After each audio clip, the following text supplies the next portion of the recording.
আমাকে এই সিলেটের গান গাওয়ার জন্য অনেকে আমি অনুরোধ করেছে, অনেকে আমাকে মেসেজ করেছে, অনেকে ফোনও করেছে। অবশ্যই আমি সিলেটবাসীর মনের আশা পূরণ করব। অবশ্যই সিলেটি ভাষায় একটা গান আপনাদেরকে উপহার দেবো। এখানে এসেছি সকলের আগে, আমি মাদের আগে আপনি উদ্দেশ্যে আগে আসি।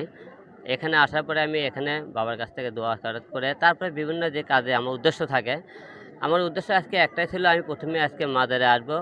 মাদারে আসে আমি দোয়া খায়রাত করব। বাদ বাকিটা আপনারা সবাই জানেন, সারা বাংলাদেশের যেখানে দুর্যোগ, যেখানে যে কোনো সমস্যা হয় না কেন, আমি হিরো আলম মানুষের পাশে দাঁড়াই। এরপরেও এখানে সিলেটে আসার উদ্দেশ্য একটাই, যে আপনারা জানেন সিলেটে অনেক জায়গাতে এখনও পানিবন্দী মানুষ আছে, অনেক জায়গাতে ক্ষতিগ্রস্ত হয়েছে। আমার উদ্দেশ্য আমি তাদের কাছে কিছু ত্রাণ বিতরণ করব।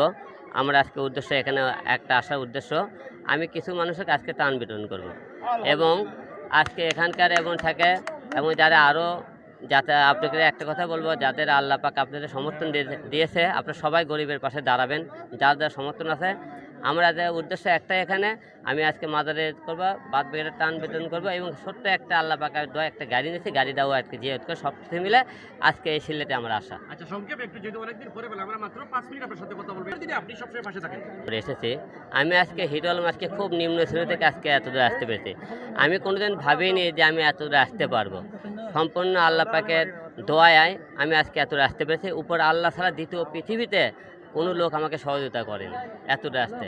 তাই একবেলা না খেয়ে থাকার বেদনার কষ্টটা আমি বুঝি। তাই যে কোনো জায়গায় যে কোনো দুর্যোগ হলে আমাকে আল্লাহ পাক যতটুকু সমর্থন দেয়, সেই সমর্থন নিয়ে আমি মানুষের পাশে দাঁড়ানোর চেষ্টা করি। আজকে থাকবো এবং আগামীকালও আছি। আচ্ছা আচ্ছা, সিলেটে কিন্তু আমি একটু আপনাদের আমার প্ল্যান আছে, যে সমস্ত এলাকা আর কি বেশি ক্ষতিগ্রস্ত হয়েছে, আমি সেই সমস্ত এলাকা আমি নিজে পরিদর্শন করব এবং আমি নিজে সেখানে তাদের কাছে ত্রাণ পৌঁছানোর ব্যবস্থা করব। সালমান শাহকে নিয়ে সিলেটের নায়ক যিনি, অবশ্যই আমাকে অনেকে টক শো, অনেক জায়গায় প্রতিটা লোকের একটা আইডল থাকে। দেখবেন প্রতিটা টক শোতে আমাকে বলেছে যে আপনি বাংলাদেশে আপনি কাকে আপনি ফলো করেন, আপনার আইডলকে। আমি প্রতিটা আপনি সাক্ষাৎকারে একটা কথাই বলেছি, আমার আইডল হলো সালমান শাহ। আমি all time Salman Shah follow করছি, প্রতিটা সাক্ষাৎকারে দেখবেন আমি তার কথাই কিন্তু বলেছি। আমি অল টাইম সালমান শাহকে পছন্দ করি। আমি অল টাইম দেখবেন আমি সালমান শাহ যে আপনি বেশিরভাগ রোমান্টিক গানগুলো আমি বেশিরভাগ আগে কিন্তু কপিরাইট গান করেছি। অবশ্যই এখানে আসলে যেহেতু আমি তার ভক্ত, আমি তাকে আমি স্মরণ করে এসেছি, অবশ্যই তার মাঝে হলো একবারে হলে সিলেটে আসলেও আমি তার কবরের পাশে এক পাক যাই।